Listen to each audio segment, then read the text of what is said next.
Good morning, everybody. I'd like to share with you another installment in my statement of faith. This is Stephen Pugh of the Home Bible College. It's under the heading of the Christian, and it's 8.2. I believe that the Christian should attend those meetings for believers that are provided for the benefit of all. I'm hesitant to use the word should.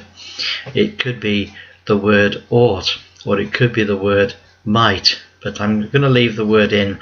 I believe the Christian should also attend those meetings for believers that are provided for the benefit of all. We see this in the whole of the New Testament. It's sort of almost a given.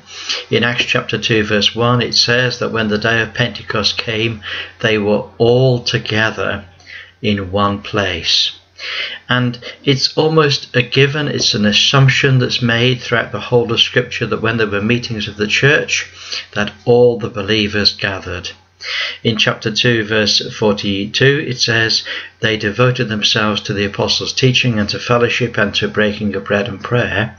Everyone was filled with awe at the many wonders and signs performed by the believers, and all the believers were together and had everything in common.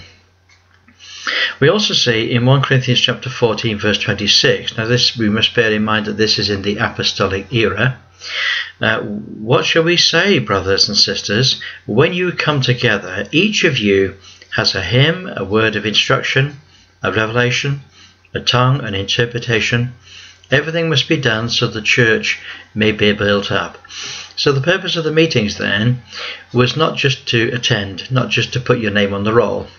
It was that you might contribute. The purpose of the meetings is that people might contribute, and also that the church might be built up. It's all about edification. It's all about spiritual blessing. Now we see another passage in Hebrews chapter 10. Now admittedly Hebrews chapter 10 is not referring specifically to a Christian church, but it is speaking about those in Israel that met together to worship the Lord their God. He says, not forsaking the assembling of ourselves together, as the manner of some is, but exhorting one another, and so much the more as you see the day approaching. So these Jewish people, these Hebrews, there was a tendency to leave off attendance of the synagogue and leave off attendance of fellowship meetings. He says, don't do that, he says. He says, do not forsake the assembling of yourselves together, but exhort one another, and so much the more as you see the day approaching. That, of course, is the day of the Lord. Now, I do not believe that a Christian's walk with the Lord is measured by attendance at meetings.